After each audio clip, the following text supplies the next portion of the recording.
vs Indian kitchen. இன்னைக்கு நம்ம ice cream வந்து எப்படி பண்ணலாம் அப்படினு பார்க்கலாம்.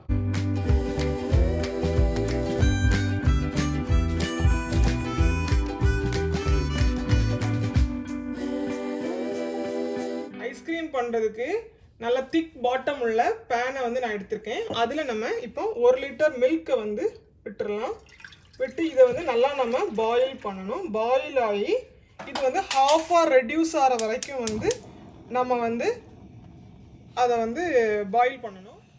மில்க் வந்து பார்த்திங்களா பாயில் ஆக ஆரம்பிச்சிருச்சு.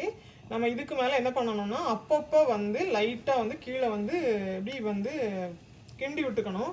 இல்லை அப்படின்னா கீழே வந்து அடி பிடிக்கும். அதனால் வந்து நீங்கள் வந்து அப்பப்போ வந்து இப்படி கிண்டி விட்டுக்கோங்க. நல்லா வந்து கொதிக்க ஆரம்பிச்சிருச்சு. இன்னும் வந்து ஹாஃபாக ரெடியூஸ் ஆனோன்னு நம்ம பார்க்கலாம். நல்லா பாயில் ஆகி ரெடியூஸ் ஆகிடுச்சு. இந்த பார்த்தீங்கன்னா தெரியும் லைன் இங்கே இது வரைக்கும் இருந்தது, இது வரைக்கும் ஹாஃபாக வந்து ரெடியூஸ் ஆகிடுச்சு. இப்போ நம்ம வந்து ஸ்டவ்வை வந்து ஆஃப் பண்ணிடலாம்.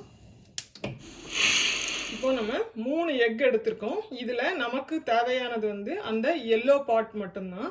அதனால் நம்ம இப்போ வந்து அதை செப்பரேட் பண்ணி எடுத்துக்கலாம்.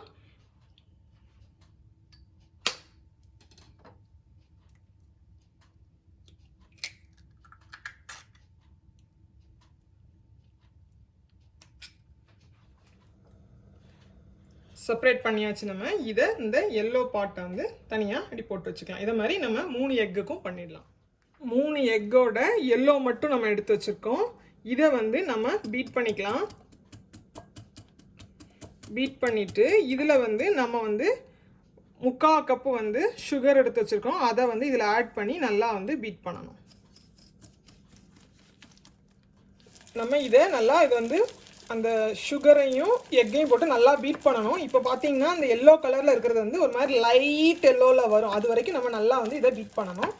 இப்போ நம்ம ஆல்ரெடி வந்து நம்ம பாயில் பண்ணி ஹாஃபாக ரெடியூஸ் பண்ணி வச்சுருக்கோம்ல, அந்த மில்கில் இருந்து கொஞ்சோண்டு வந்து எடுத்து நம்ம இதில் விட்டுட்டு அதை வந்து மறுபடியும் நம்ம வந்து பீட் பண்ணணும்.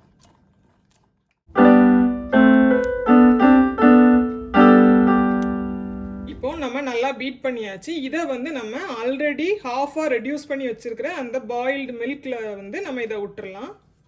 இப்போ நம்ம இதில் வந்து கொஞ்சம் கொஞ்சமாக ஆட் பண்ணி இதில் வந்து அப்படி நல்லா மிக்ஸ் பண்ணி விட்டுறலாம். இப்போ நம்ம வந்து அந்த எக்கு சுகர் போட்டு பீட் பண்ணி வச்சதையும் ஆல்ரெடி பாயில் பண்ணி ஹாஃபாக ரெடியூஸ் ஆன மில்கையும் நம்ம ஒன்றா விட்டு மிக்ஸ் பண்ணி வச்சுருக்கோம். நம்ம இப்போ இதை நம்ம வந்து ஹீட் பண்ணிடலாம். ஹீட் பண்ணிவிட்டு அதாவது என்ன பண்ணணும்னா அது நல்லா திக்காக வர்ற வரைக்கும் நம்ம வந்து அதை வந்து லைட்டாக அடுப்பில் வச்சு எடுக்கணும். நம்ம அப்பப்போ வந்து கீழே வந்து நம்ம கிண்டி விட்டுக்கணும். இல்லை அப்படின்னா கீழே வந்து பிடிச்சிரும். இப்போ பார்த்தீங்கன்னா தெரியும் நல்லா அந்த எக்கு இதெல்லாம் போட்டோன்னா நல்லா க்ரீமியாக வந்திருக்குது. உங்களுக்கு பார்த்தா தெரியும். உங்களுக்கு பார்த்தீங்களா நல்லா வந்து திக்காகிடுச்சு. நம்ம இப்போ வந்து இதில் வந்து வெண்ணிலா எசன்ஸ் வந்து ஆட் பண்ணிடலாம். இப்போ வந்து வேறு ஃப்ளேவர் ஆட் பண்ணணுங்கிறவங்க இந்த ஸ்டேஜில் வந்து ஆட் பண்ணிக்கலாம். இப்போ நான் வந்து 1 டீஸ்பூன் வந்து வெண்ணிலா எசன்ஸ் வந்து ஆட் பண்ணுறேன். இதை வந்து நம்ம மிக்ஸ் பண்ணி விட்டுக்கலாம். இப்போ வந்து அதே மாதிரி பட்டர் வந்து இது ஆப்ஷனல் தான். நான் வந்து 1 டேபிள் ஸ்பூன் வந்து பட்டர் வந்து ஆட் பண்ணிக்கிறேன். Room temperature butter. இல்லாதவங்க வந்து அதை ஸ்கிப் பண்ணிக்கலாம். இப்போ பார்த்தீங்கன்னா நல்லா திக்காயிடுச்சு. நான் வந்து ஸ்டவ் ஆஃப் பண்ணிட்டேன். இதை வந்து நம்ம என்ன கூல் டவுன் பண்ணிவிட்டு அடுத்து வந்து என்ன பண்ணலாம் அப்படின்னு பார்க்கலாம். ஐஸ்கிரீமுக்கு வந்து நம்ம அதை வந்து கூல் டவுன் ஆனோடனே ஒரு பவுலில் வந்து எடுத்து வச்சுருக்கோம். இதை வந்து நல்லா சீல் பண்ணி வைக்கணும். ஏர்டைட் இதாக இருக்கணும்.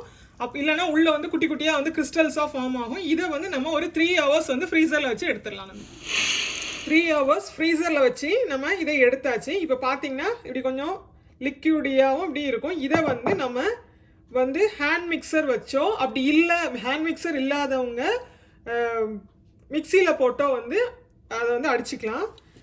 நான் வந்து ஹேண்ட் மிக்சர் வச்சு அடிக்கிறேன்.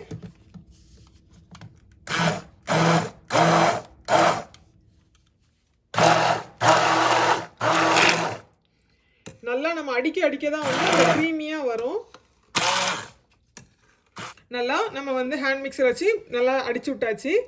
மிக்சியில் போடும்போது பார்த்து போடுங்க, ஸ்டக் ஆகிடக்கூடாது. ஆனால் எனக்கு தெரிஞ்சு ஃபஸ்ட்டு பேட்ச் வந்து ஸ்டக் ஆகாது. என்ன இதை என்ன பண்ணணும்னா மறுபடியும் நம்ம வந்து க்ளோஸ் பண்ணி ஃப்ரீசரில் வந்து அகைன் வந்து ஒரு 2 to 3 hours வந்து வச்சுட்டு இதே மாதிரி 5 times வந்து நம்ம பண்ணணும். அப்போ தான் வந்து அது நல்லா பார்த்தீங்கன்னா அப்படி வந்து நம்ம ஐஸ்கிரீம் ஸ்கூப்பில் எடுக்கும்போது அப்படி நல்லா அழகாக வந்து அந்த க்ரீமியாக வந்து இருக்கும். நம்ம இப்போ வந்து அடித்தாச்சு. நம்ம வந்து இதை ஒரு 2 to 3 hours வந்து ஃப்ரீசரில் வச்சுட்டு அடுத்து திருப்ப பார்க்கலாம். நம்ம வந்து ஃப்ரீசர்லேருந்து எடுத்தாச்சு. 3 hours ஆயிடுச்சு. இது வந்து செகண்ட் பேட்ச்சு. நம்ம இதை வந்து மறுபடியும் நம்ம வந்து பீட் பண்ணிடலாம்.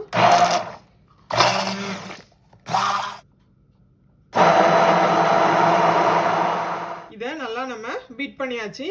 இப்போ வந்து கொஞ்சம் வந்து திக்காக இருக்குது. இன்னும் அடுத்த பேட்ச் அதுக்கு அடுத்த பேட்ச் அந்த மாதிரி போகும்போது இன்னும் வந்து ரொம்ப திக்காக இருக்கும். அப்படிங்கும்போது நீங்கள் வந்து ஹேண்ட் மிக்சர் பண்ணும்போது ஓகே ஒரே டைம்லேயே பண்ணிடலாம். நீங்கள் வந்து மிக்சியில் பண்ணணும் அப்படின்னு சொன்னால் 2 பேட்சாக போட்டுக்கோங்க, இல்லைன்னா ஸ்டக் ஆகிடும் உங்களுக்கு. இதே மாதிரி நீங்கள் இன்னும் 3 times நம்ம வந்து 2 time பண்ணியாச்சு. இதே மாதிரி நான் வந்து அகெயின் வந்து இன்னும் ஒரு 3 hours வந்து ஃப்ரீசரில் வச்சு அடுத்து பண்ணுவேன். இப்போ 3 hours ஆயிடுச்சு. நம்ம வெளியில் எடுத்தாச்சு. இப்போ இதை வந்து மறுபடியும் நம்ம அதே மாதிரி பீட் பண்ணுறோம். இப்போ பார்த்தீங்கன்னா நல்லா வந்து அப்போ இருந்ததை விட இப்போ வந்து நல்லா கொஞ்சம் இதாக கட்டியாக இருக்குது பார்த்தீங்களா.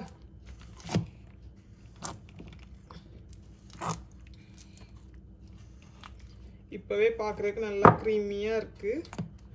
நம்ம நல்லா நிறைய டைம் அடிக்க வந்து ரொம்ப நல்லாயிருக்கும்.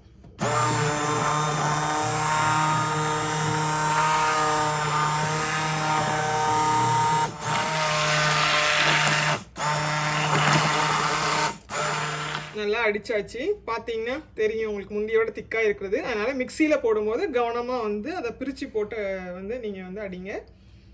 இன்னும் இது மாதிரி திருப்பையும் வந்து 2 to 3 hours வந்து ஃப்ரீசரில் வச்சு இதே மாதிரி நீங்கள் இன்னும் 2 times டோட்டலி வந்து 5 times பண்ணால் நல்லாயிருக்கும்.